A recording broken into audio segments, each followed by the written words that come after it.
আসসালামু আলাইকুম। স্বাগত জানাচ্ছি আমার ইউটিউব চ্যানেল আপন বারান্দায়। আশা করছি আপনারা সবাই ভালো আছেন। আলহামদুলিল্লাহ আমরাও ভালো আছি। শীতের সবজি হিসেবে শিমের বীজ বুনেছিলাম। কথা না বাড়িয়ে চলুন দেখে আসি বারান্দায় কিভাবে অল্প রোদে শিমের বীজ থেকে চারা করবেন এবং ফুল ও সবজি আসা পর্যন্ত সম্পূর্ণ পরিচর্যা। প্রথমেই জানিয়ে দিচ্ছি পাত্র নির্বাচন সম্পর্কে। সবজির জন্য সব সময় বড় পাত্রই নেওয়া উচিত। আমি নিয়েছি প্লাস্টিকের পাত্র। এই গাছের জন্য এত বড়ই কিন্তু যথেষ্ট। তো নিচে অবশ্যই ছিদ্র করে নিতে হবে, এটা হচ্ছে ড্রেনেজ সিস্টেম। আর ছিদ্র দিয়ে যেন মাটি বের হয়ে না যায় সেজন্য কিন্তু আমি ব্যবস্থা করে নিয়েছি। এবার চলুন জেনে নিই মাটি তৈরি সম্পর্কে। এই গাছের মাটি আমি শীতকালের গাছগুলোর জন্য যেভাবে তৈরি করেছিলাম সেভাবেই তৈরি করেছি। আর কিভাবে তৈরি করেছি সেই ভিডিও আমি সবার আগে আপলোড করে দিয়েছি। তো আপনারা এই ভিডিও ডেসক্রিপশন বক্সটা চেক করবেন, তাহলে এই মাটি তৈরির ভিডিওটা পেয়ে যাবেন। এবারে বীজ বুনে দেওয়ার পালা। আমি এখানে 5টা বীজ বুনেছিলাম। তো 5টা থেকে কিন্তু চারা হয়েছিল, তবে আমি সবগুলো চারা না রেখে শুধুমাত্র 3টা চারা রেখেছিলাম, বাকিগুলো তুলে নিয়েছি।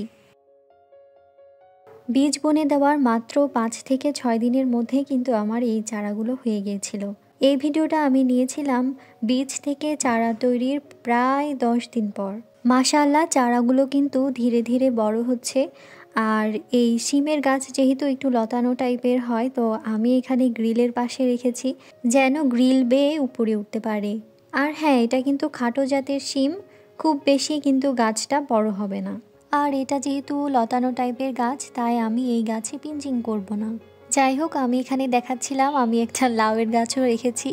তো লাউয়ের গাছ থেকে আসলে আমি লাউ পাবো কি না সেটাও কিন্তু আপনাদের সাথে শেয়ার করব। যাই হোক, আমার গাছের এই শুধুমাত্র কিন্তু আমি শিম গাছ লাগাইনি, ওই মাটিতে কিন্তু আমি পেঁয়াজও বুনেছিলাম, পেঁয়াজ কলি বা পেঁয়াজ পাতা খাওয়ার জন্য। তো এটাও কিন্তু খুব সুন্দর হয়েছে। তো যাই হোক, বীজ বুনে দেওয়ার প্রায় 20 দিনের মধ্যেই কিন্তু আমার এই গাছে কলি চলে এসেছে। ভিডিওতে ঠিকমতো বোঝা যাচ্ছে কিনা আমি জানি না। যেহেতু ফুল চলে এসেছে তাই কিন্তু গাছের পরিচর্যাটার দিকে একটু বেশি নজর দিতে হবে। যেহেতু আমার বারান্দায় রোদ কম আসে, তাই এই পর্যায়ে কিন্তু গাছের সারও দিতে হবে। কি সার আমি দিয়েছিলাম সেটাও কিন্তু আপনাদের সাথে শেয়ার করব। ভিডিওটা সম্পূর্ণ দেখতে থাকুন। আমি বরাবরই জৈব সার দিতেই বেশি পছন্দ করি। আমার মোটামুটি সব গাছেই আমি জৈব সার দিই। তো এখানেও আমি 15 দিন পর পর কিন্তু সার দিয়েছিলাম। প্রথম 15 দিন পর আমি এখানে চায়ের লিকার ভেজানো পানিটা সেটা ব্যবহার করেছি। অনেক বেশি না, যতটুকু প্রয়োজন ততটুকুই দিয়ে নিয়েছি। এই সারের উপকারিতা সম্পর্কে আমরা মোটামুটি সবাই জানি। তারপরও যারা জানেন না তারা চাইলে আমার এই ভিডিও ডেসক্রিপশন বক্সটা চেক করে নেবেন। এই চায়ের লিকার সম্পর্কে বা উপকারিতা সম্পর্কে ভিডিও দেওয়া আছে, আপনারা চাইলে দেখে নিতে পারেন। এটা আমার উত্তরের বারান্দা। পূর্ব দিকের ফাঁকা অংশ দিয়ে কিন্তু গরমকালে 4-5 ঘন্টা রোদ লাগে, কিন্তু শীতকালে 2 ঘন্টা রোদ লাগে। এই অল্প রোদেই আমি এই টবটাই রেখেছি। তো এই গাছের জন্য অনেক রোদের প্রয়োজন, কিন্তু এখানে রোদ খুবই কম লাগে, মাত্র 2 ঘন্টা। যত বেশি রোদ পাবে এই গাছ তত বেশি ফুল ফল আসবে। তো যাই হোক, চায়ের লিকার দেওয়ার 15 দিন পর আমি কিন্তু দিয়েছিলাম কলার খোসা ভেজানো পানিটা। এটা গাছে দ্রুত কলি আসতে সাহায্য করে বা অনেক কলি ফুল আসতে সাহায্য করে। তারপর আমি আরও 15 দিন পর দিয়েছিলাম সরিষার খোল ভেজানো পানিটা।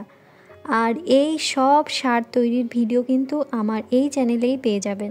মাশাআল্লাহ, গাছে কিন্তু এখন অনেক ফুল চলে এসেছে। শীতের কারণে টবের কিন্তু মাটি শুকাতে একটু বেশি সময় লাগে, তাই আমি প্রতিদিন পানি না দিয়ে মাটি শুকানোর জন্য অপেক্ষা করি। এছাড়া 2-3 দিন পর পর পানি দেওয়ার চেষ্টা করি। তো যাই হোক, গাছের অবস্থা দেখেছেন কি সুন্দর সবুজ এবং সতেজ। অল্প রোদ পেলেও যত্ন নেওয়ার কারণে কিন্তু গাছে দ্রুত ফুল এসেছে এবং গাছ কিন্তু বেশ হেলদি। শুধু ফুল না, এই দেখুন শিমও কিন্তু ধরেছে মাশাআল্লাহ। তো আমার মতো যারা শখের বশে বারান্দায় বাগান করেন, আবার অল্প রোদ আসে বারান্দায়, তারা চাইলে কিন্তু এই ধরনের সবজি বারান্দায় রাখতে পারেন। অল্প রোদেও কিন্তু খুব সুন্দর করে এই সবজি হবে। শিমগুলো বড় হলে কালেক্ট করার সময় আমি আপনাদের সাথে একটা শর্টস ভিডিও শেয়ার করব।